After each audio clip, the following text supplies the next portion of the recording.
Querida turma, bem-vindos ao módulo 1, Origem e Evolução Histórica do Compliance. Vamos comentar um pouco com vocês o que nós desenvolvemos ao longo desse módulo, tá bem?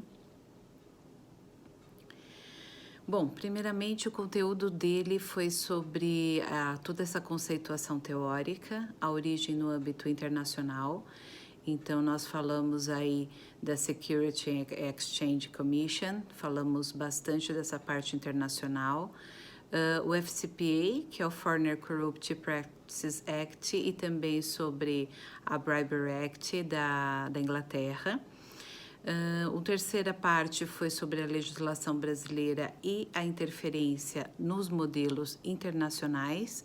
Então, neste momento, a gente comentou bastante como que foi essa questão de ter vindo do exterior o conhecimento sobre questões internacionais no sentido de legislação e como que isso reverberou para o Brasil e a importância que isso tomou parte do nosso conteúdo histórico e também atual.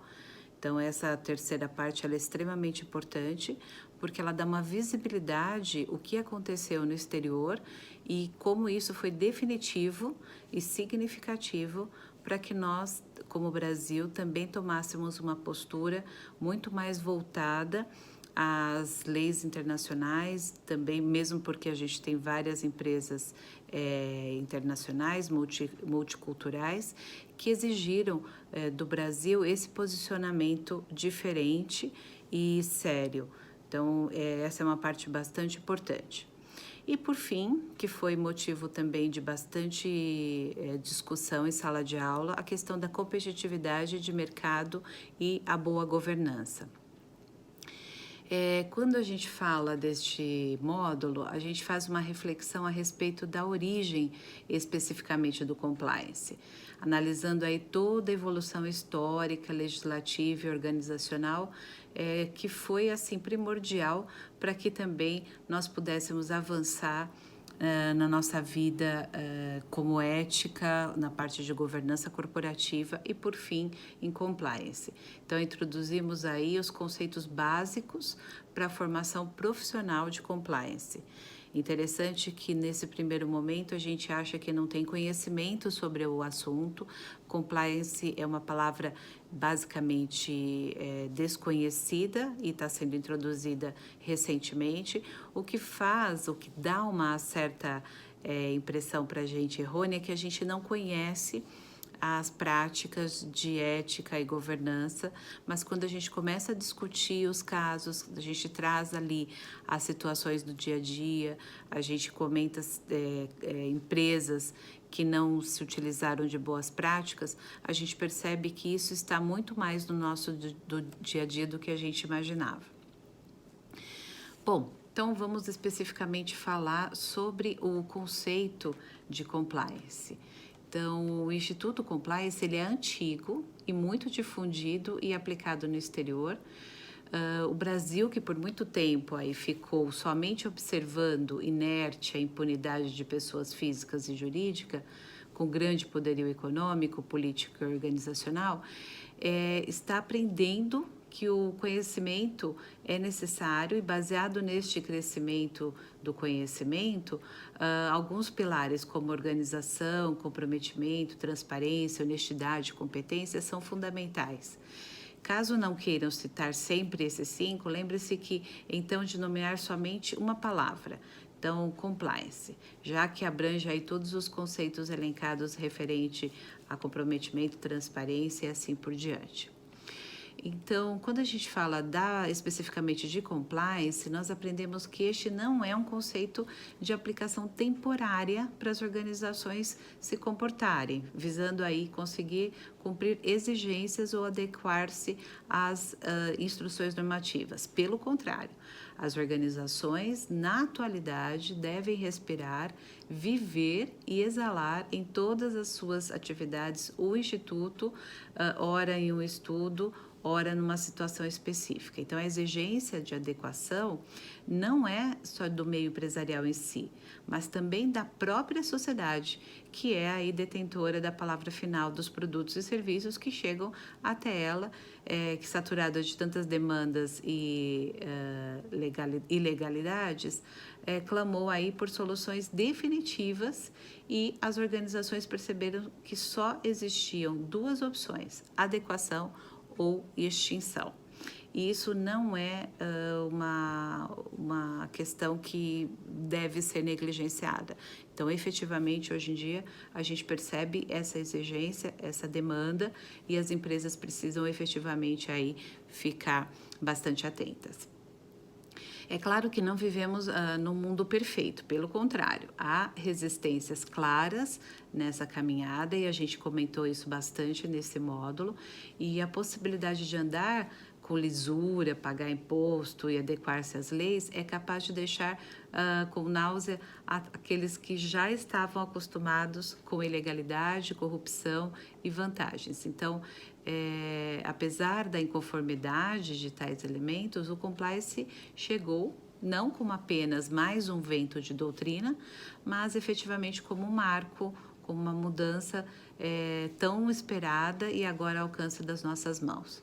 Então, por tratar-se de novidade ainda no Brasil, ele pode servir como uma fonte de águas vivas, agregando aí currículo a um campo ainda bem carente de profissionais competentes e um mercado que remunera acima da média salarial de diretores de grandes organizações. Então, nem sempre o novo é bom, principalmente com a nova resistência de um modo geral e aceitar as novidades.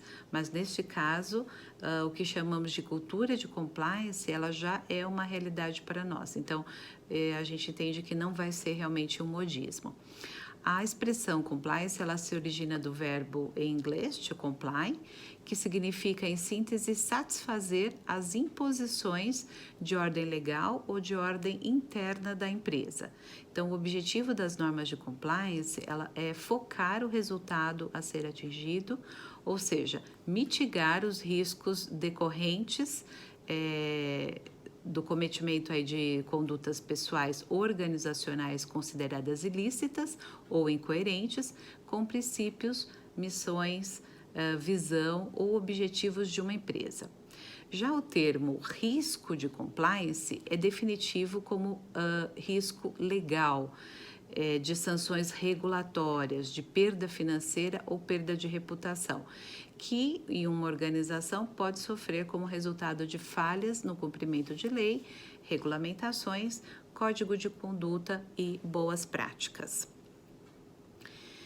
Bom, falando um pouquinho sobre compliance no sentido do histórico, atualmente a gente tem uma base jurídica e doutrinária em nosso próprio país, que para se embasar aí nesses argumentos, mas sem dúvida alguma isso é alguma coisa antiga que veio aí dos europeus e os americanos que largaram na nossa frente, pois já contavam aí com uma estrutura mais sedimentada que a nossa, o que de uma certa maneira não nos impediu, obviamente, de avançarmos ou alcançarmos os níveis aí de excelência rapidamente, até pelo fato de conseguirmos mesclar o que tem de melhor a cada país e o tribunal estrangeiro. A evolução internacional ela foi gradativa ao longo de décadas.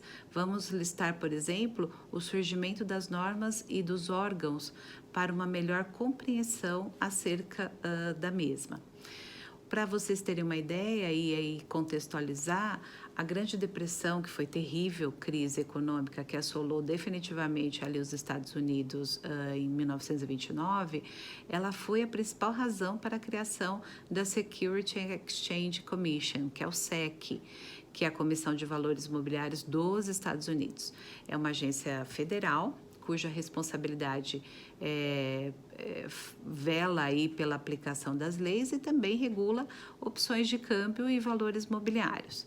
Então, a SEC, ela possui autoridade para conduzir ações civis em face de indivíduos ou organizações, em casos, por exemplo, de informações privilegiadas, e suas principais divisões internas são finanças de corporação, comércio e mercados, gestão de investimento e execução. Logo em seguida, houve a Foreign Corrupt Practices Act, a famosa FCPA, a FCPA, que é uma lei federal americana de 77 que visa combater a corrupção e, no seu conteúdo, dispõe de normas contábeis e antissuborno. Já a UK Bribery Act, que é da Inglaterra, é uma lei britânica, ela entrou em vigor ali em 2011. Percebem que teve ali um gap aí bastante significativo e ela é considerada uma das legislações mais duras do mundo quando estamos falando de combate à corrupção. No tocante à FCPA, uma das suas peculiaridades é que ela define como crime não apenas o pagamento de propina em si, mas também todo e qualquer pagamento feito por empresas listadas na Bolsa de Valores americanas que não esteja registrado claramente. E o seu conteúdo possui disposições anticorrupção, criminais e civis, como também dispositivos de contabilidade e de controle interno. Já no que se refere à sua aplicabilidade, a competência ela engloba qualquer cidadão americano ou, prestem atenção nisso, subsidiária americana ou estrangeira, inclusive a brasileira, em solo americano, que tenha capital americano, empresas estrangeiras que tenham negócios ou conexões com os Estados Unidos, além de outras situações específicas. Então, as nossas empresas que estão dentro dos Estados Unidos, elas têm que seguir aí essa regra bastante forte da FCPA. Então, como penalidades, a FCPA ela prevê sanções bastante duras aí e as organizações podem receber multas altíssimas, sofrer dano reputacional, uma mídia negativa, dano à imagem, até dissolução da empresa. E as sanções administrativas, enquanto os indivíduos podem pagar multa, sofrem aí um dano reputacional e até mesmo podem vir a ser presos. Então, ela é bastante séria. Para a FCPA, 4 ações de indivíduo ou de organização geram responsabilidade. Pagar, oferecer, prometer ou autorizar. Então, o objeto ele pode ser dinheiro ou qualquer coisa de valor, sendo o objetivo o intuito de corromper. Já quem quer corromper poderá pode ser um oficial estrangeiro, um partido político estrangeiro, autoridades públicas estrangeiras e candidatos políticos. Então, a gente tem muitos escândalos aí que aconteceram envolvendo um ou mais pessoas aí que nós listamos aí anteriormente. Então, a finalidade de conseguir manter ou encaminhar negócios, ou ainda mais para obter qualquer vantagem indevida e ilícita, ela se enquadra efetivamente nas punições da FCPA, ok? Então, a gente teve aí algumas situações que todos tomamos conhecimento. Nós temos o Watergate, que foi o primeiro caso aí bastante significativo. Na nossa apostila a gente traz isso, que deu aí um pontapé nessas questões de investigações e tivemos aí todo um desenrolar bastante significativo para os Estados Unidos. Bom, vamos falar um pouquinho sobre o ser compliant, que é ter um profundo conhecimento de normas da empresa, adotando os mecanismos sugeridos, baseados na ética e nas atitudes idôneas, enquanto o estar em compliance nada mais é do que ser regular diante da legislação. Então, nós poderíamos afirmar que a existência do compliance, ele é fundamental para as normas da organização. Então, ser compliance, seguir os procedimentos recomendados, agir em conformidade, é, sem dúvida nenhuma, uma das principais atitudes que a organização tem que tomar. Então, a obrigação individual do colaborador dentro da instituição é realmente zelar por todos os detalhes da empresa, todos os seus regulamentos internos e externos. Então, em qualquer momento que ele estiver lidando com órgãos públicos, com fornecedores, com clientes, ele representa a organização. E estando neste papel de representante da empresa, ele tem, obviamente, a obrigação de ser o mais ético possível, de estar totalmente em conformidade com as leis, com os regulamentos, evitando uma exposição indevida da sua organização. Hoje em dia nós podemos dizer que existem os passos aí importantíssimos de compliance, que são as diretrizes pelas quais temos que zelar e nos preocupar dentro da empresa. Então, o primeiro passo aí seria a direção, que o exemplo deve vir da alta direção da organização. A gente fala em inglês o tone of the top, que é o tom tem que vir da pessoa mais alta da empresa. Se o nosso presidente ou o nosso CEO ali não estiver de fato fazendo tudo o que se deve em relação à compliance, como ele vai poder disseminar essa cultura para os demais participantes da empresa? Não faria sentido. Então, não adianta ficar só no pensamento, nas ideias ou apenas no discurso. Efetivamente, os membros mais altos da empresa têm que dar aí todo o respaldo para esse contexto verdadeiro de compliance. Então, o tom tem que vir da nossa alta direção. Então, é importante que esse cascateamento seja verdadeiro, porque, obviamente, o exemplo é o que vai ser levado em consideração. O segundo passo é a questão do acompanhamento ou monitoramento da conduta ética, que a gente chama de supervisão. Então, não basta a gente criar lá todo um parâmetro, um código de ética, de compliance, e se nós não monitorarmos isso e não acompanharmos efetivamente a conduta ética. Como seria isso? Seria através de documentação, de análise de conversas, de reuniões, ter um suporte aí efetivo das pessoas do escritório de compliance, o compliance officer ou as pessoas do departamento de compliance, para que o suporte possa vir efetivo. Então, no momento que nós ficarmos em dúvidas se uma ação é ética ou não, ela está de acordo com a nossa empresa, a gente precisa ter a quem perguntar. Então, esse passo, ele é extremamente importante porque as pessoas ainda estão se preparando para agir de forma correta no nível organizacional. Então, precisa desse apoio efetivo. Um terceiro passo é a gestão e a conscientização, que é a implementação e manutenção constante das políticas de compliance na empresa e do código de ética, com a determinação do setor responsável pelo compliance como um comitê exclusivo. Nesse passo da conscientização, a gente está falando de implementação de políticas de compliance.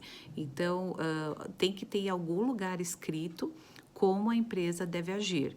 Então, não é simplesmente achar que você vai dar um treinamento, colocar 2 ou 3 exemplos e as pessoas vão ficar absolutamente tranquilas como que elas vão agir dali por diante.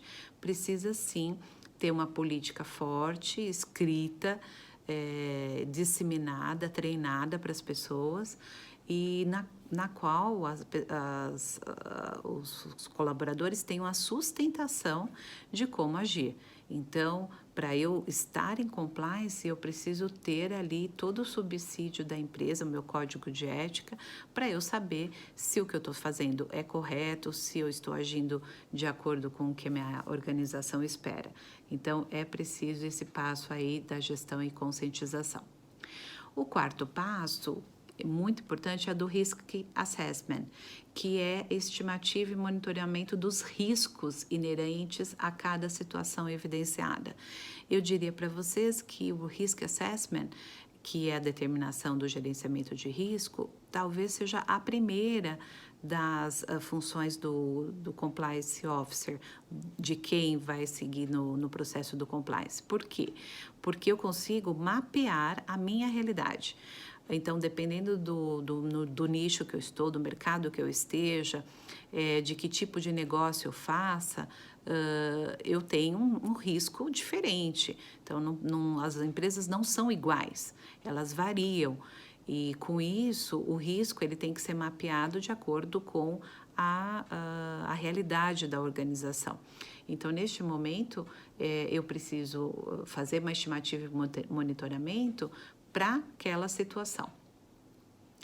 Um quinto passo, que a gente fala muito importante, é dos treinamentos. Então, eu fiz já um gerenciamento do risco e aí eu realizo o treinamento periódico, incluindo também a comunicação com todos os atores da organização e com a disseminação da cultura de compliance. Então, neste momento, eu fiz a política, analisei os riscos ali de cada situação, eu treino e comunico.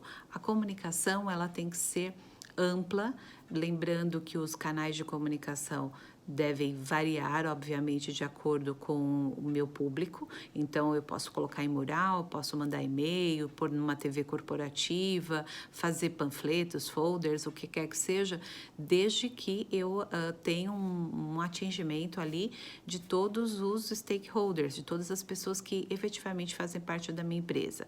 Então, é função nossa, como organização, nos comunicarmos de forma assertiva, cobrindo todas as pessoas que estão ali conosco.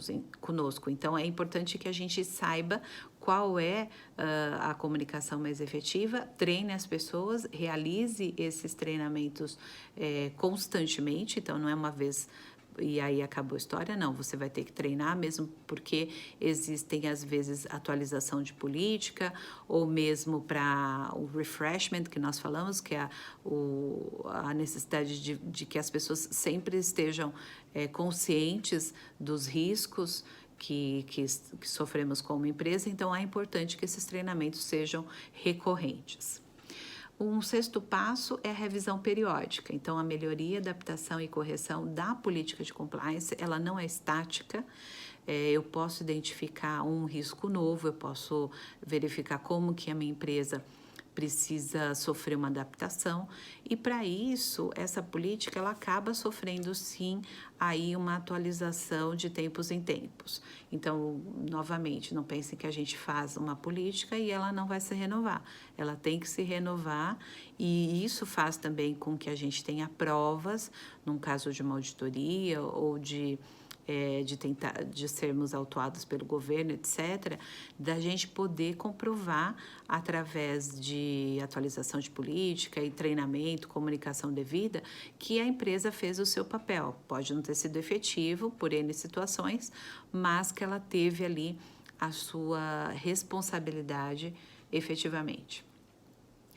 Um sétimo passo é o controle e o reforço. Então, eu internamente faço esse controle, uma auditoria interna, como uma forma de um aprimoramento contínuo. Então, não basta eu fazer a minha política, treinar as pessoas, revisitá-la, corrigi-la, se eu não monitoro se as pessoas estão realmente sendo compliance, né? Então, é importante que eu tenha minha auditoria interna para me dar um suporte a fim de que eu verificar se as ações que eu estou tomando são eficazes. Então, às vezes a gente acha que está sendo efetivo e infelizmente não. Então, é importante que na auditoria interna a gente consiga medir o nosso grau de efetividade e aí, se não houver essa efetividade, que a gente se ajuste e que realmente as pessoas possam se engajar nesse novo processo. Um oitavo passo é o que nós chamamos de due diligence, que é uma investigação para a confirmação dos dados de conduta ética profissional. E então essa investigação, ela pode acontecer e deve acontecer na organização sempre quando levantar-se uma suspeita ou mesmo para evitar-se uma situação desnecessária de exposição. Então, essa investigação ela acaba confirmando se os dados que nós estamos levantando estão corretos e se a conduta ética profissional individual ela está sendo realmente cumprida. Então, é como se eu tivesse uma confirmação efetiva de que o que eu estou fazendo está sendo efetivo, está trazendo o respaldo para a minha empresa. E, por fim, um passo aí muito delicado dentro da política de compliance são as investigações, os canais de denúncia em relação à investigação. Então, precisa efetivamente, dentro da minha política e da minha organização como um todo, as pessoas se comunicarem comigo em caso de denúncia. Então, tem que ficar diretamente uma pessoa do compliance nesse telefone.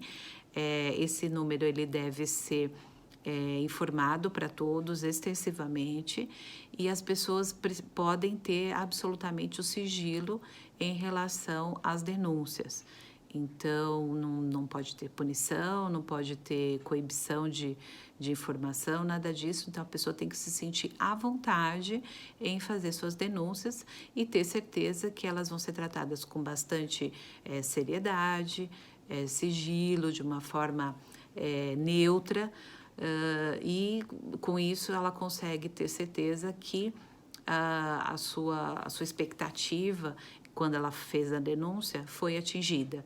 Então, esses canais de denúncia, eles levam, obviamente, à investigação. Se comprovado que houve realmente uma situação indevida, tem que ter mecanismos aí disciplinares para modificação desse contexto. Então, pode ter punição, são várias ações aí que podem ser tomadas para se consertar este problema. Falando um pouco agora sobre governança corporativa. Então, a gente percebe hoje em dia que o cenário internacional e nacional, ele está bastante competitivo. Então, não basta a empresa ter condições aí financeiras para investir em propaganda e marketing, e aí ela percebe que o seu produto e serviço ela tem uma qualidade, um preço justo, transparência nas relações, mas falta alguma coisa, ou seja, as pessoas percebem que o poder está nas suas mãos. Então, ela pode escolher, o consumidor, a investir o seu dinheiro na empresa X ou Y. Ou seja, ela tem esse poder e ela escolhe de acordo com o que vai mais em consonância com as suas expectativas, os seus valores e missão. Então, as organizações, elas não estavam acostumadas e agora elas precisam efetivamente se adaptar a este novo mercado. A competitividade, ela gera absolutamente uma melhoria de serviços prestados, preços competitivos e o direito de opção, ou pelo menos elas tendem a acarretar isso. Então, imaginem vocês, se nós não tivéssemos o poder da escolha, como seria? Então, nós vivemos numa democracia relativamente jovem, mas com potencial aí de crescimento ímpar no mundo. Então, se conseguirmos nos cercar de seriedade em todas as áreas, nós vamos conseguir alcançar patamares antes inimagináveis. Então, um programa de compliance eficaz, ele é capaz de transformar uma organização trazendo credibilidade, investimento, crescimento, uma mudança de patamar. Então, assim também nós vamos saber que funciona com as empresas que possuem os níveis de governança corporativo reconhecidos pelo mercado.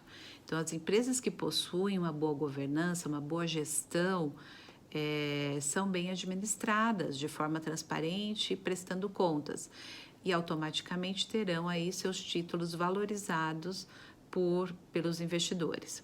Uma empresa, reparem, ela não é uma ilha distante de tudo, ao contrário, toda empresa está inserida num ambiente que influencia nas suas ações ou nas suas inações e que também é influenciada por aquilo que a empresa realiza. O que ocorre é que esse ambiente ele não é ilimitado ou infinito. Muitas empresas disputam os mesmos consumidores, oferecem produtos e serviços semelhantes e desejam crescer e se destacar.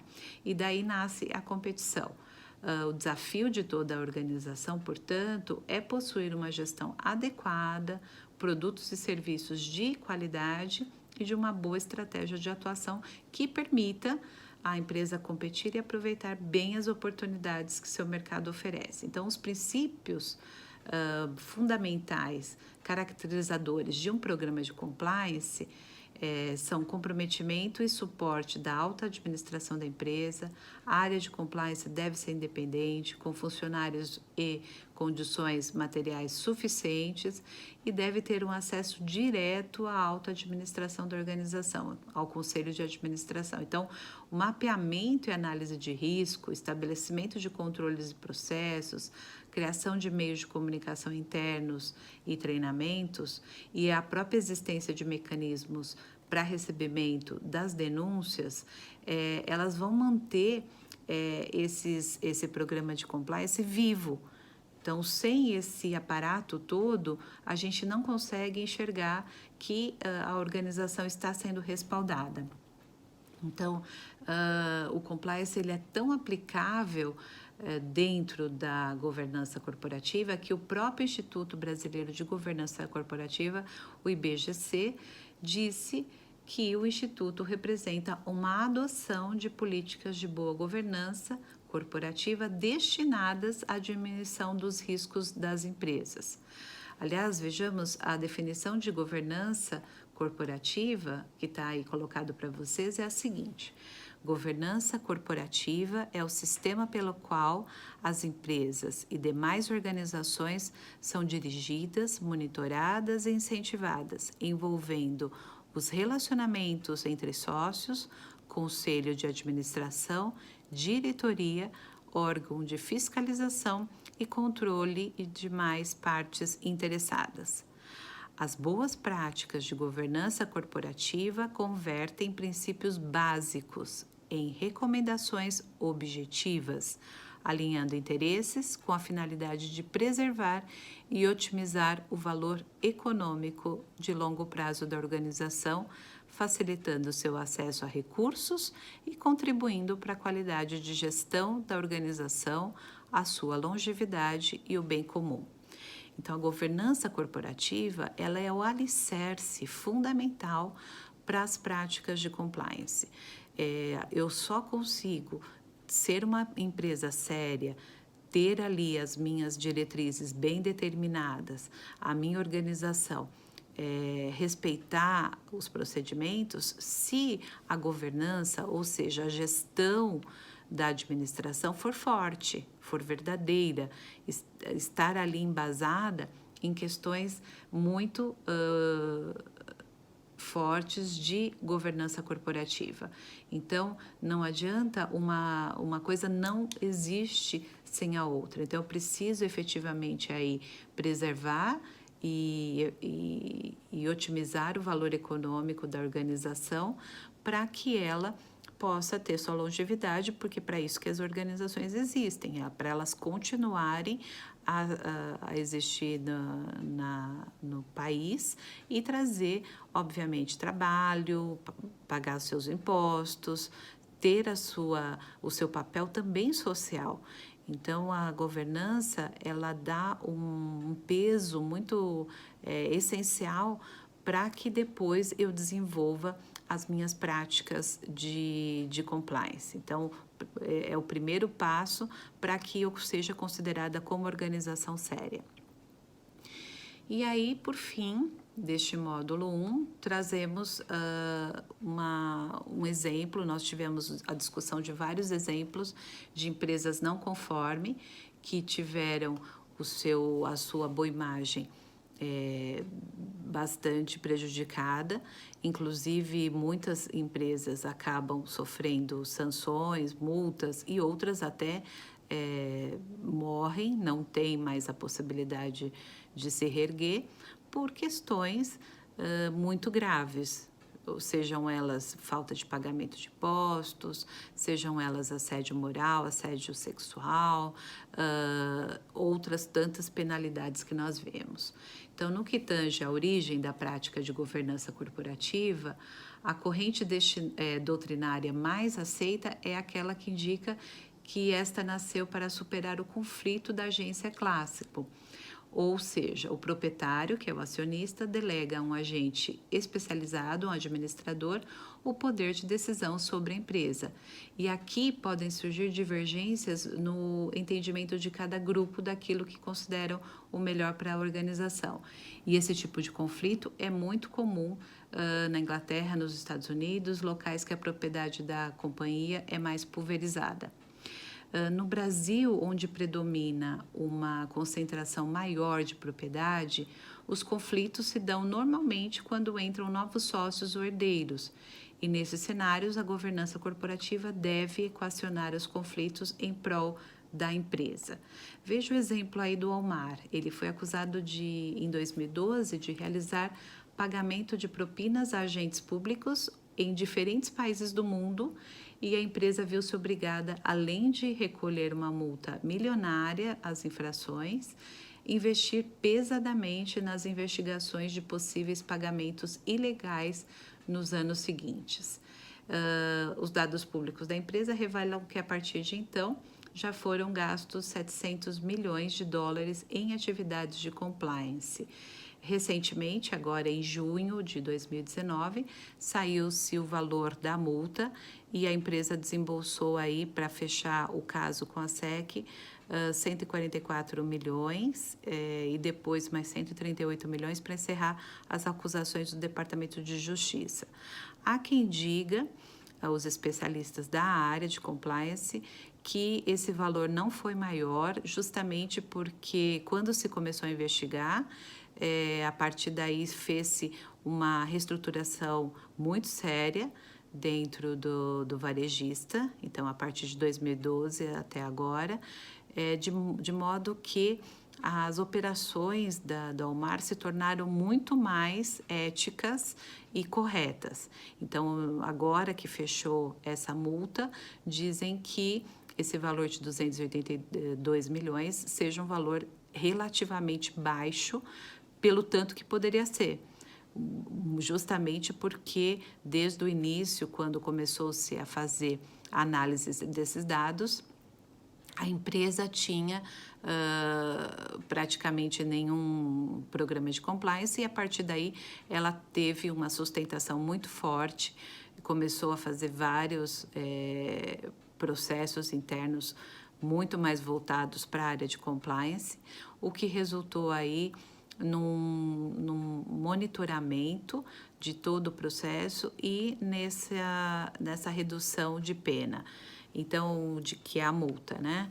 Então, reparem, quando a gente vê que uma empresa foi autuada, ela não quer dizer que, se ela provar que ela tem um programa de compliance, ela vai deixar de ser autuada, de forma nenhuma. O que pode acontecer é a empresa, no momento da autuação, conseguir provar o tanto que ela tem de programa, como ele é feito o treinamento, que a auto-administração está totalmente voltada para essas práticas corretas.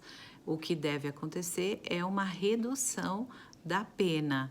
Então, deixar de existir, ela não vai deixar de ter a pena, mas ela é reduzida em face de tudo que você prova para o governo em termos do programa de compliance. Então, mais um motivo aí para que vocês considerem que toda a documentação que prove que a empresa está de acordo com os processos, elas servem aí com certeza na forma de amenização dos problemas causados em questões de auditoria, tá bem? Bom, esse foi o conteúdo do módulo 1. É um conteúdo bastante extenso, em especial por questão da legislação internacional, que é muito importante, que ela dá um embasamento extremamente forte aí para o que a gente conhece hoje de compliance no Brasil. Então, reparem que nós temos a vida toda aí um processo de corrupção no mundo muito forte, e os Estados Unidos e a Inglaterra foram os países que deram aí a sua contribuição inicial, e a partir daí todos os outros países acabaram aderindo, mesmo porque nós fazemos negócios com outros países. Então, não é porque as leis existem apenas lá nos Estados Unidos, na Europa, nós aqui não devemos cumprir. Devemos, porque fazemos negócios com outras organizações internacionais. Então, a partir daí, nós, como organizações aqui do Brasil, somos obrigadas a respeitar também todas essas regras, ok? Bom, é isso. Agradeço muito. Esse primeiro módulo, ele traz aí todo esse conteúdo, essa conceituação histórica, que é muito importante para nós entendermos depois o desenrolar de tudo que ocorre no Brasil. Muito obrigada pela atenção.